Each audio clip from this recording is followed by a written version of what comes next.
Hello. Hi. I'm still trying to strike a balance and figuring out what the rhythm is on these YouTube little chats that we're having.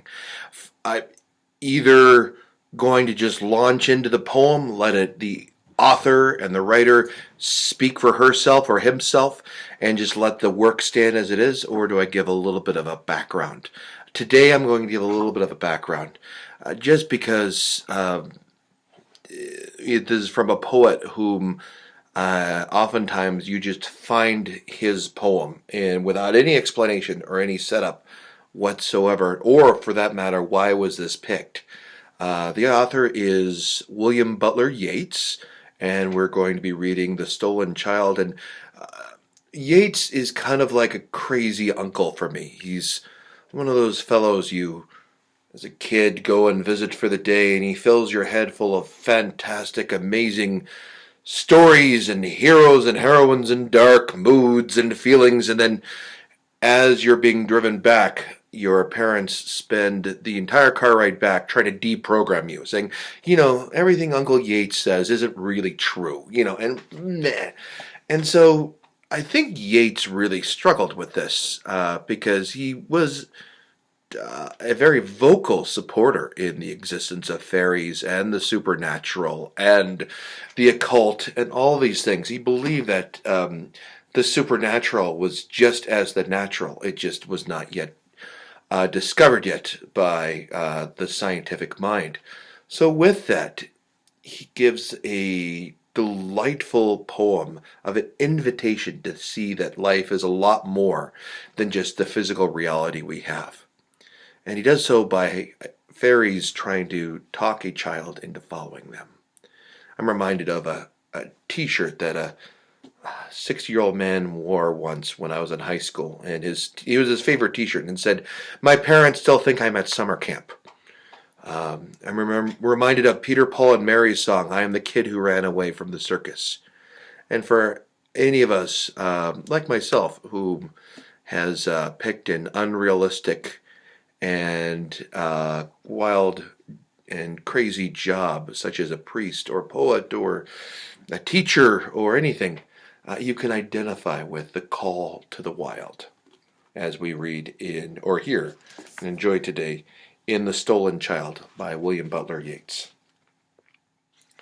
Where dips the rocky highland of Sleuth Wood in the lake, there lies a leafy island, where flapping herons wake the drowsy water rats. There we've hid our fairy vats, full of berries, and of the reddest stolen cherries.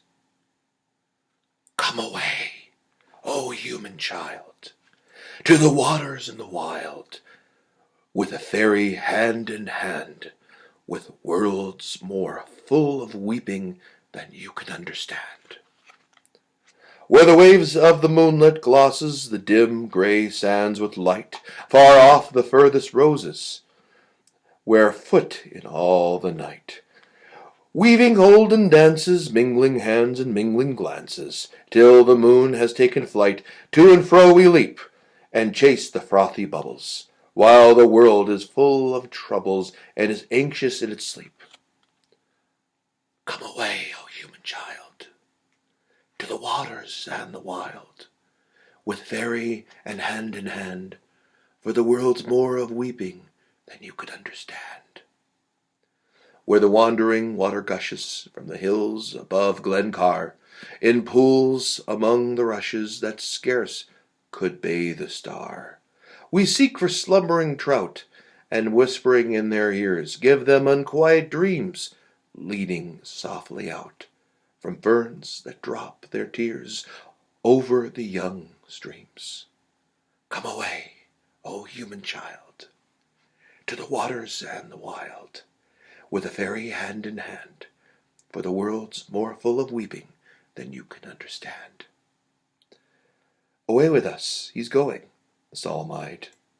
He'll hear no more the lowing and of the calves on the warm hillside, or the kettle on the hob sing peace into his breast, or see the brown mice bob round and round the oatmeal chest. For he comes, the human child, to the waters and the wild, with a fairy hand in hand, from a world more full of weeping than he could understand.